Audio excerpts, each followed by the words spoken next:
traditional I am Rose, as you should know by now. Or if you don't, hello, I am Rose and welcome back. Well, today has been a bit of a hectic morning. The book that we're going to talk about this morning, I literally just finished about 2 hours ago. I've literally been swarmed with work recently and my head is still like spinning.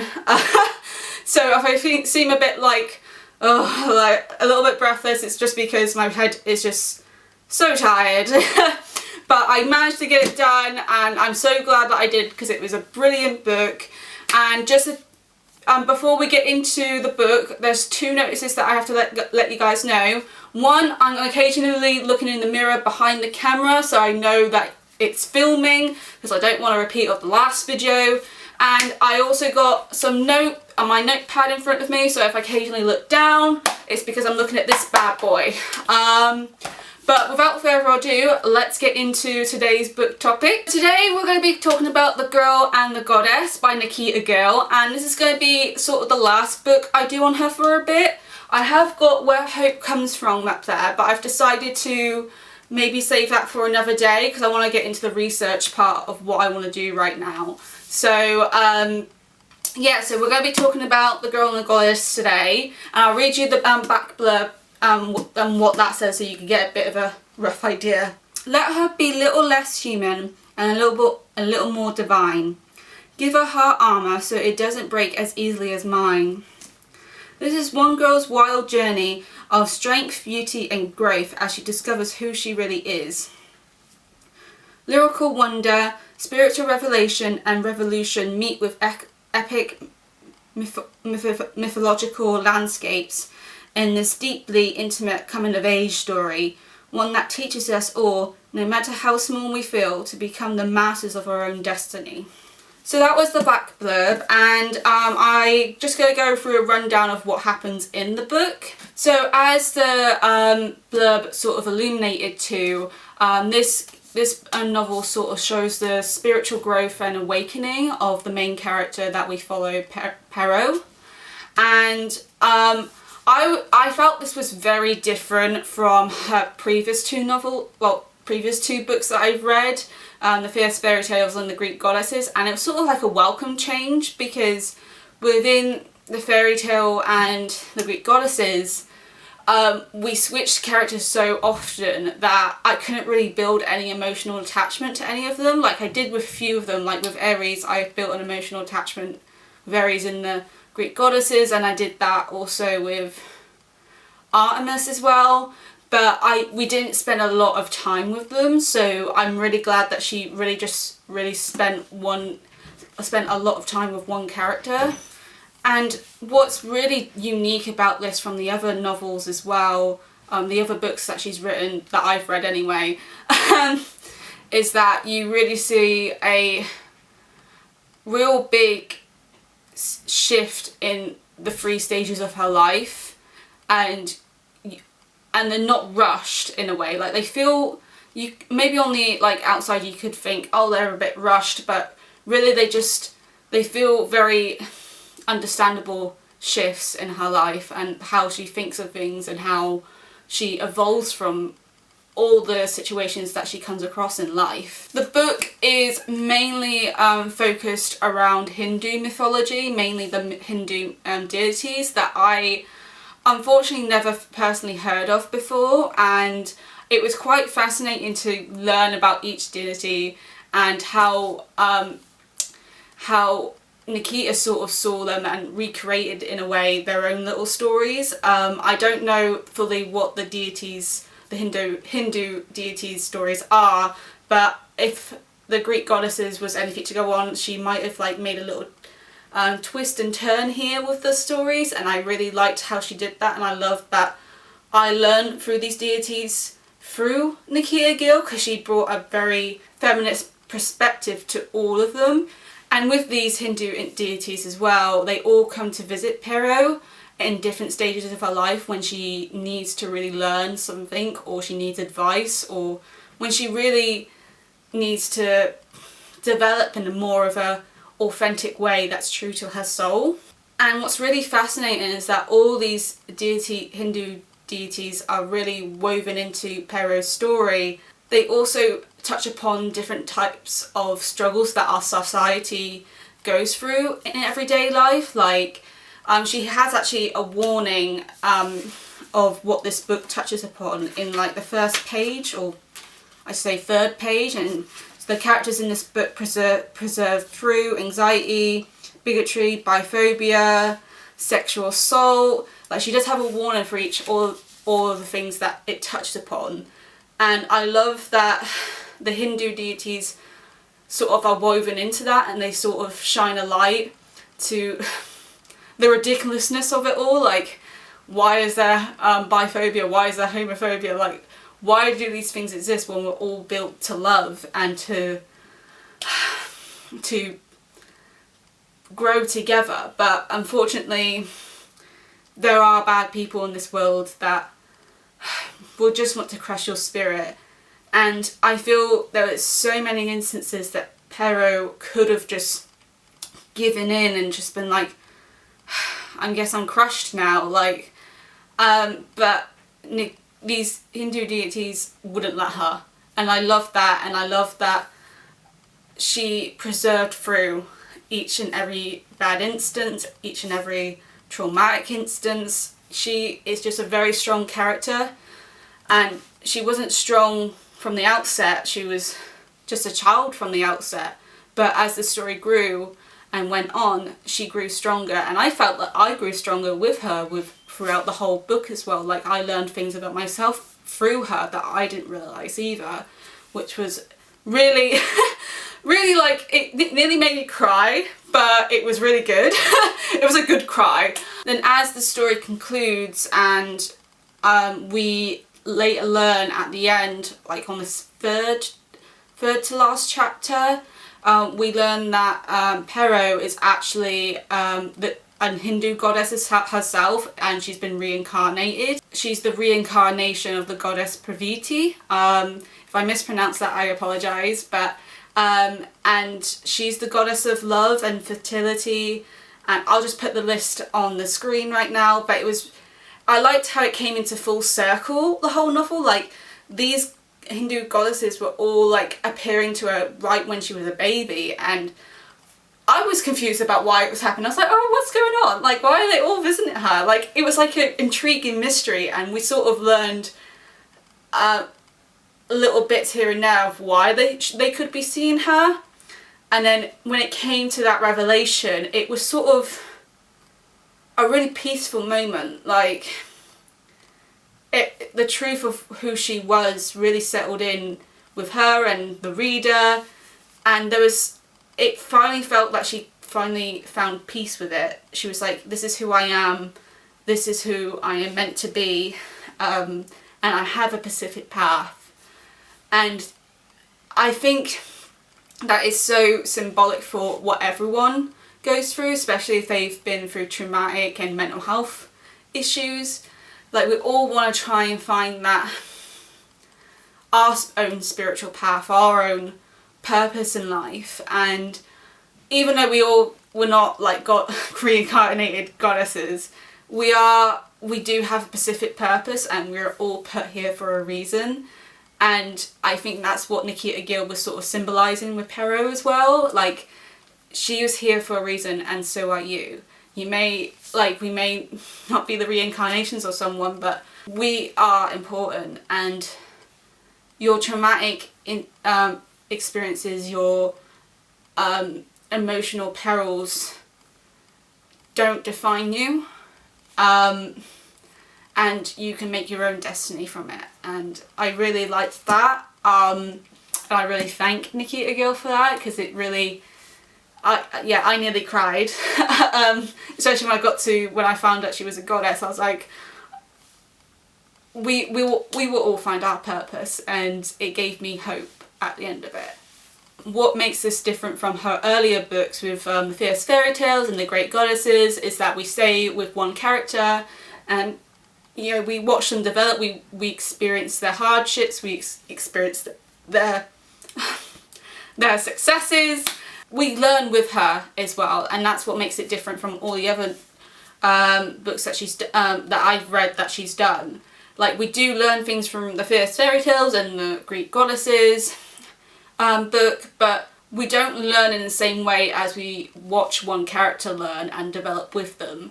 So I think that was the biggest like difference from the other books that I've read by her. And it touches upon, like I said, more things in society, like sexual assault, bigotry, a bit of racism as well, like, and sexual assault. Did I say sexual assault? Yeah, I did.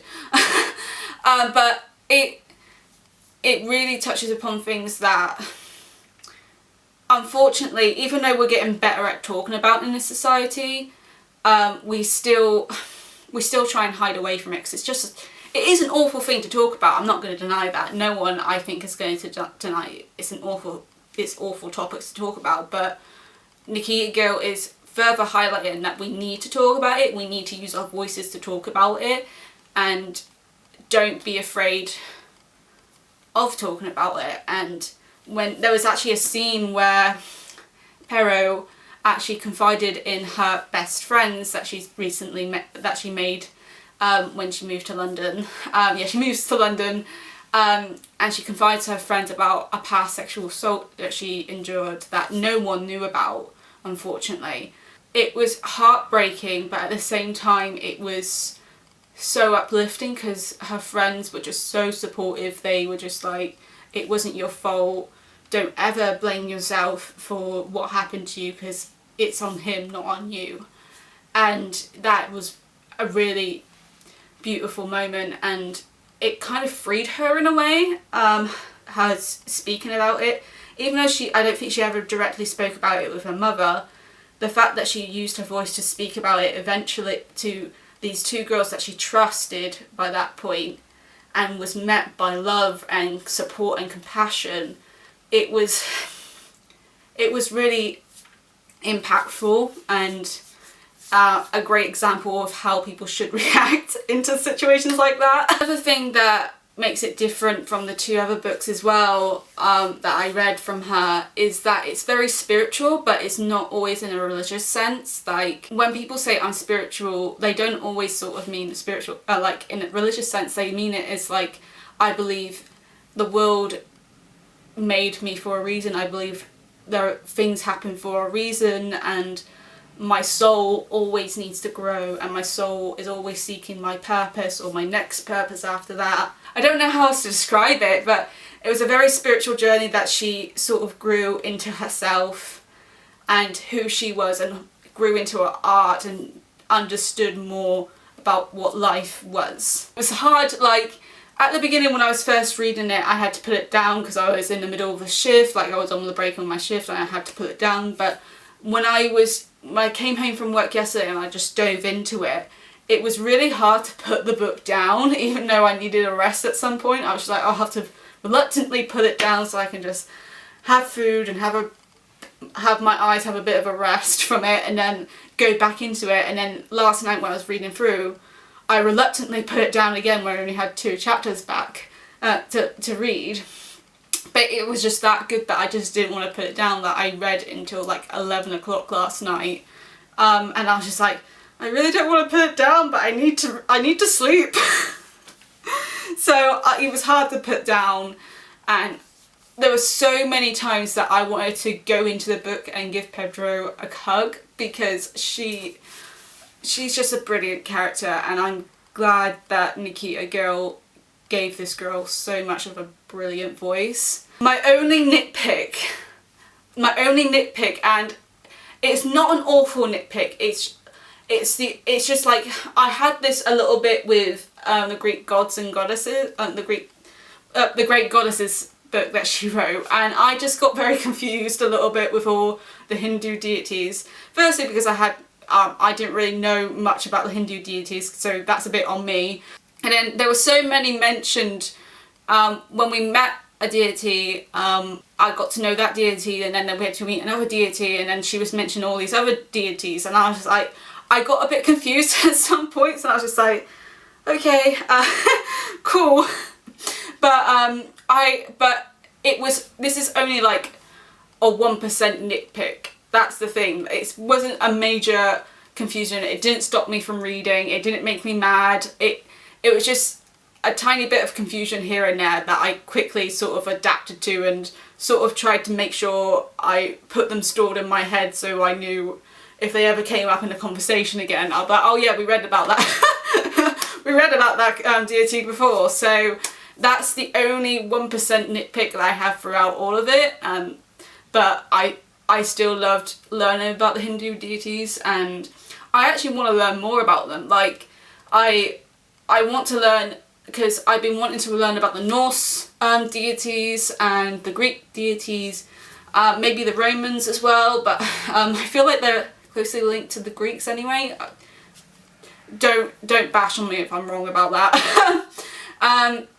And now I really want to learn about the Hindu deities because they just all sound so fascinating. So a nitpick, but not really a nitpick. Like, I got confused, but I got over it. Like, it wasn't a big deal. So that's the, if you do get easily confused, just make sure you sort of mentally prepare for that kind of stuff, because it's just sort of like, okay, and then you sort of adapt, and then you sort of really come to love all these deities for all their strength and their knowledge and their wisdom. And yeah, it was brilliant. So I'm going to quickly go over my favourite lines. So let's get to the first favourite line. So this was in one of the first few chapters that I read of this book, and it made this area of the book sort of made me realise, oh, I'm really going to love this book. And it was mainly because of this chapter. And it was titled The First Visit, and this is where she's first visited by a Hindu deity goddess. But it wasn't that part that, like, made me realise that I was going to love this novel. It was mainly these three paragraphs of the beginning of the poem, and I'll quickly read them out to you. It's supposed to be the favourite line. Now I'm picking out paragraphs. Sorry. So she's just recently been born, Pedro, and it says this: I am a jigsaw this family pieces together each time they call. My grandfather's nose, my grandmother's cheeks, my aunt's hands. Everyone tries to find themselves in me, as if I'm more a mirror, less than an infant. And I love that because it really touched a nerve with me. Like, I think we can all relate to how a family sort of says, oh, you have our feet. That was a very strange conversation. Or you have this this grandmother's nose, or like, everyone tries to find these pieces of you so that they can sort of claim you in a way. And I admittedly had done that in the past. I say to people, I look a lot more than my dad, and I really clung on to that for a very long time. But in recent months, I started to realise I just look like me. I'm not a mirror of everyone. I am me. And so when I read that, I felt this sort of reassurance that I don't need to look like anyone, I don't need to act like anyone. Everyone will try and put pieces of these claims on me, but I am me. I am here for me, no one else. And I'm really glad that Nikita Gill sort of pointed that out, and thank you for that. I'm going to be thanking her throughout this whole video, just so everyone's aware. Second favourite line is...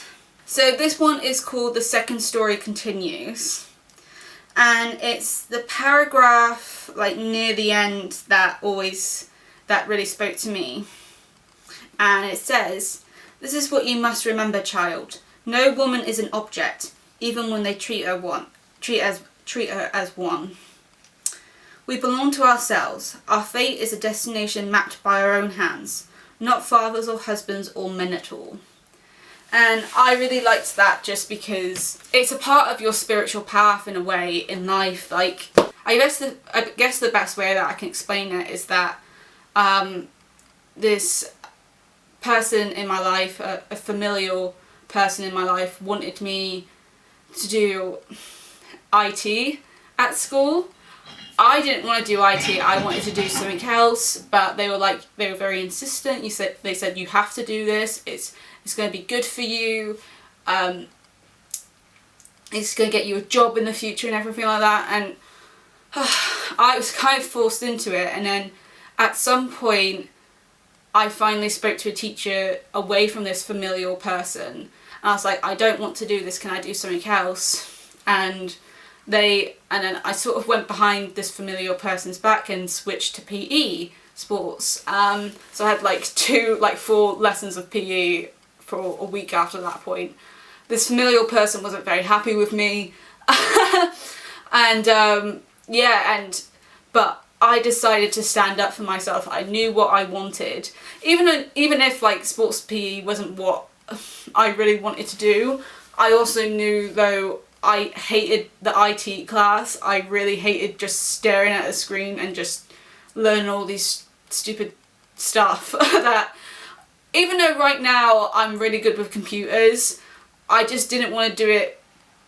It just wasn't me, and I knew that, and I knew what was best for me.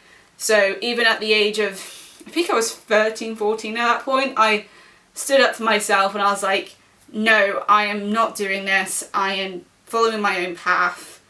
And I really like how she touches upon that, and I know she more references towards men, because it's been known for generations before now, and a little bit now anyway, that men have always controlled women's lives and sort of paved their destiny. But it can happen with anyone, really, who thinks they know what's best of you, and that's the thing, they don't. And you craft your own destiny, you make your own path, and I really liked that. Thank you, Nikita. And my third favourite line was kind of near at the end that really struck me. So it was the last paragraph, and it was sort of the last 5 lines, and it says, "Whatever I am, they find it hard to accept me. I am a dialogue between what is carnal and what is glory. Let yourself be like me, and become an enigma too. But here is the trick, dear one. Learn it well. Wear your hair wild, embrace your anger, and learn to wield it without fear as a sword against those who hurt you." And I really like this because I think every woman that I know has probably experienced being told to calm down, or don't let anger fuel anything. And there comes a certain point where you shouldn't let anger fuel your whole life. But I've had experience where in the past I've been told that I can't do something. And I always let that annoyance and anger that person said to me fuel me to go and do it anyway. And I've had no regrets, and I really think anger can be a really great tool, especially for women, to drive them to do what they want and to prove to everyone that they're wrong, and also the ability to fight back against those who would want to hurt you. And I think even though anger can be presented as a negative emotion, which is very true, I think it can be also presented as a very positive emotion, and we should let ourselves feel it instead of just burying it. And I liked how Nikita sort of brought that out into the service, and not just those lines, but it's sort of mentioned in other chapters as well. And I really liked how he's like, anger can be a tool, do not hide from it.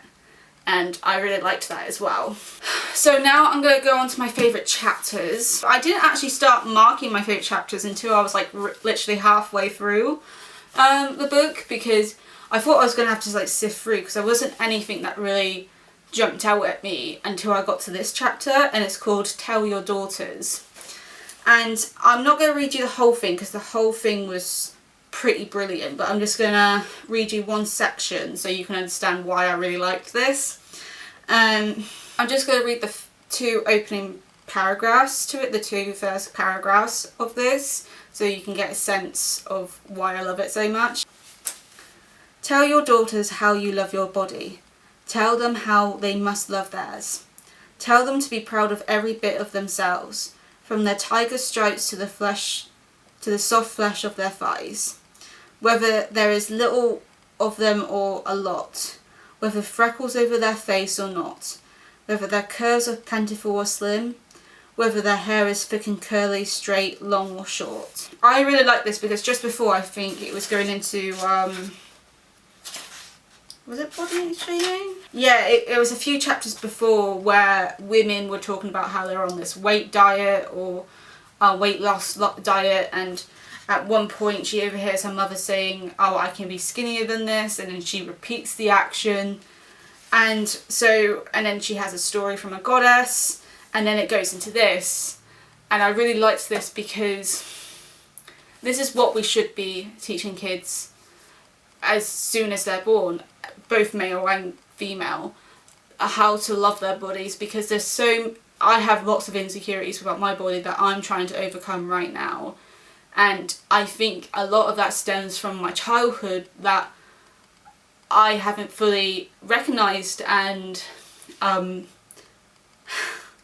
didn't realise this video was going to be as hard as I thought it is going to be right now, but it shows how deeply this novel has touched me, and especially this poem, because we should be teaching especially our daughters, how to love our bodies. And I really liked how she highlighted this, and I think that's all I can say without bursting into tears. Yeah, it's very impactful. The whole little chapter was very impactful, and I quickly claimed it as my favourite. So yeah. So my second favourite chapter from this novel is called That Night, and basically in the 2 chapters beforehand, her nanny,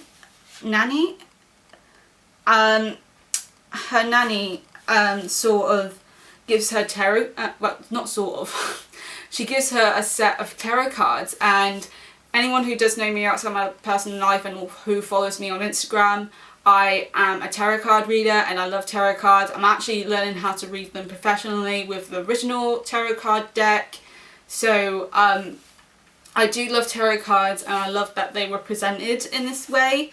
And at one point as well, when she gets to learn the tarot cards, an old friend, anyone who's read the novel knows which friend I'm talking about, reaches out to her and sort of kind of apologises for her past actions, and she asks the tarot cards what she should do.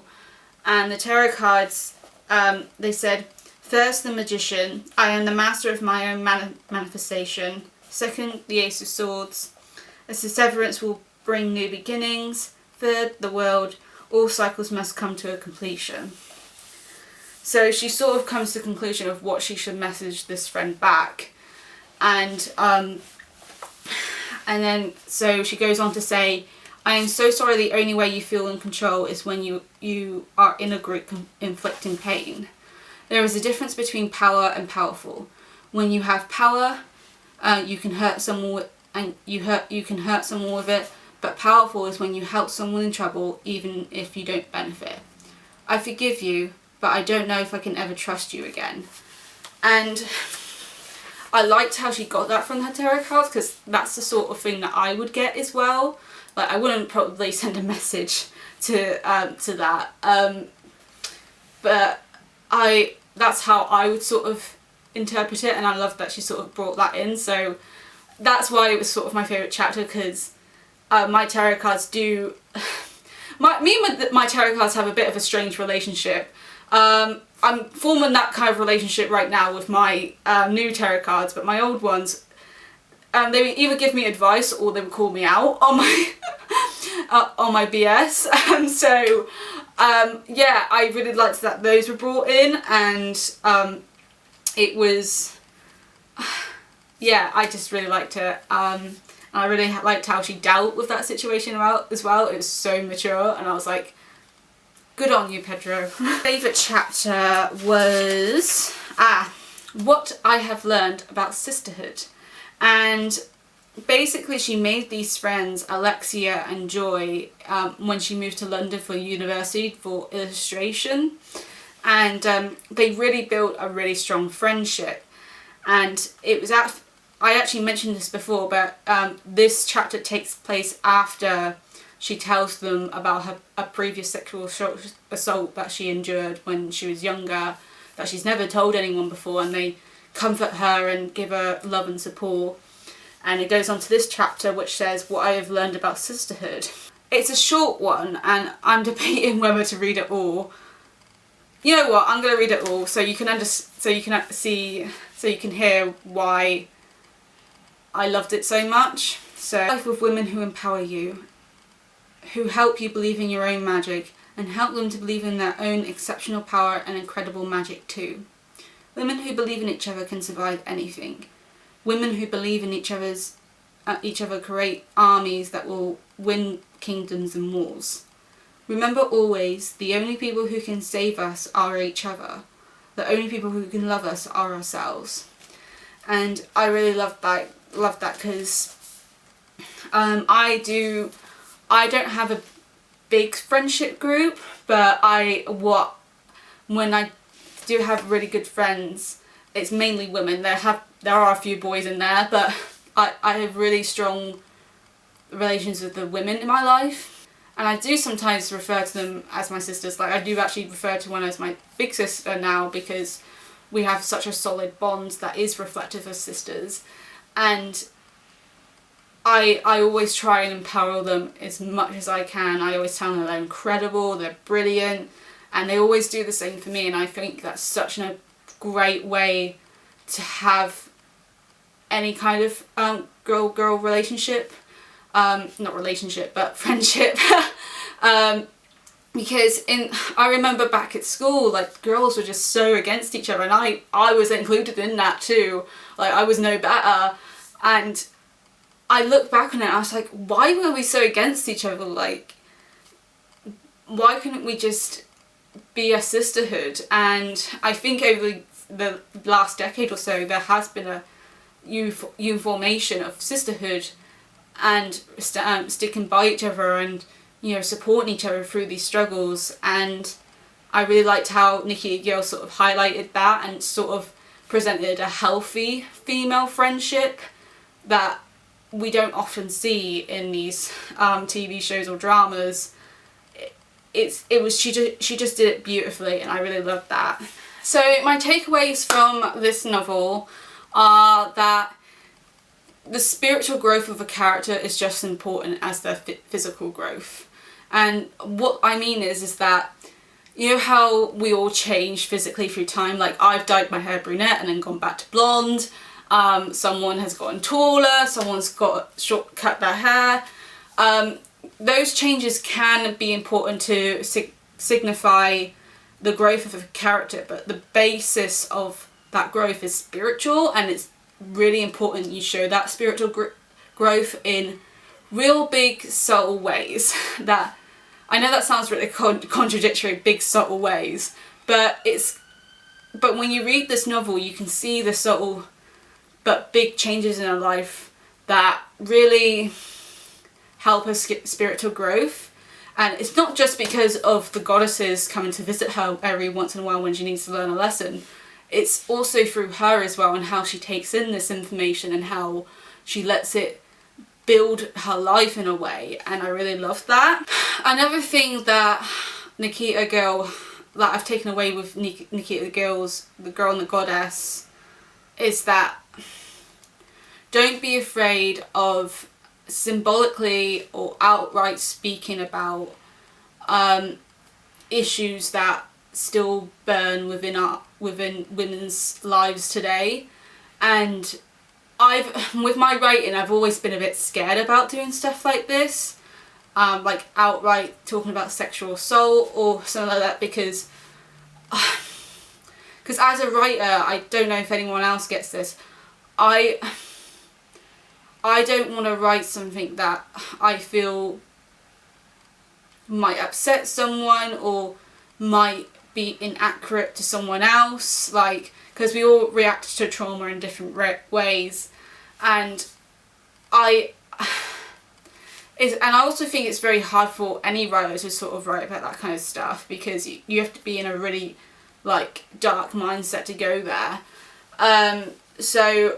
But what Nikita Girl has really done in this novel is that she's sort of done it in a beautiful way, like spoken about it, like she hasn't gone to depth of what happened, but you can gather what in the little words that she said of what happened, and she really speaks about it in a gentle way that I've never read anywhere else before. I don't know about any of you, but Nikita touches upon it in such a beautiful way that you can't help but feel like there's hope.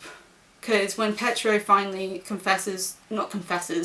finally speaks about what happened to her, it gave me hope for myself and so many other girls, that there is light at the end of the tunnel, and there is a sense of peace after that. Like, she's not forever trapped in this trauma-based experience. She's finally moving on, and I think that's such a beautiful thing. And I really liked how Nikita sort of done that, and she sort of done it in the creative way that I think was very magnificent. And so I think that's another takeaway that I've taken from Nikita Gill's The Girl and Goddess, is that use your creative voice to speak about topics that are hard to talk about. And as you can probably gather throughout this whole thing that I've been repeating stuff and everything, another takeaway is that I am speechless.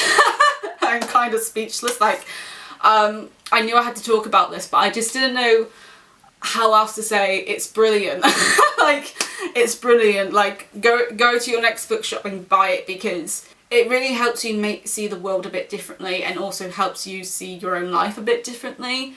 And I do feel so much more gratitude towards life and all the experiences that have made me who I am today, and it's gotten me where I am today. And yeah, so I'm kind of speechless. I don't know what to say anymore about it.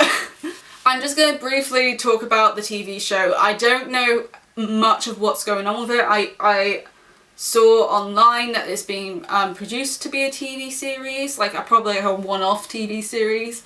Can I see it become a TV series? Absolutely. Even though it's all mainly like poetry and like short story here and there, a lot of short stories technically, I can absolutely see it becoming a TV series, and I so look forward to watch if it is going to go on to be a TV series, watching it, because not a lot of people like to read. I know we're in that day and age where people's always reading and everything, but there's a lot of people that I know that don't like to read, and they prefer watching TV shows and TV series. So I think it will be also a great way to reach those people and give them more insights to life as well. So I think a TV show is going to be brilliant. And I look forward to watching it. And that is it for today. I literally ran out of things to say. I think this is kind of like the first book in a while that I've actually been speechless about, and in a good way. But I managed to get my thoughts out. Sorry if it was a bit of a mess and I was repeating at some points. It's just because I didn't know what else to say other than it's brilliant, breathtaking. Absolutely go and read it. 10 out of 10, 5 out of 5, all the stars. I wish I could give her more stars, but I don't think that kind of works in book reviews. The next video I'm actually going to be filming in about 5 minutes, and it's going to be a quick like 10-minute video about National Novel Writing Month and what I'm going to be doing around that time, because I have sort of changed my mind about something surrounding that. So it will be a 10-minute video about that, and then there should be a research book after that, and it's going to be The Witch by Ronald Hutton. And it's just, when I was looking for research books for my novel, I was very much recommended this one, and it goes into like the stereotypes and where it all came from of the witches and everything like that. So I'm going to be reading that next and talking about that next after the next video that I'm going to be publishing, that I'm filming in 2 minutes. So the next book will be on that. But until then, I'll see you guys later. Bye!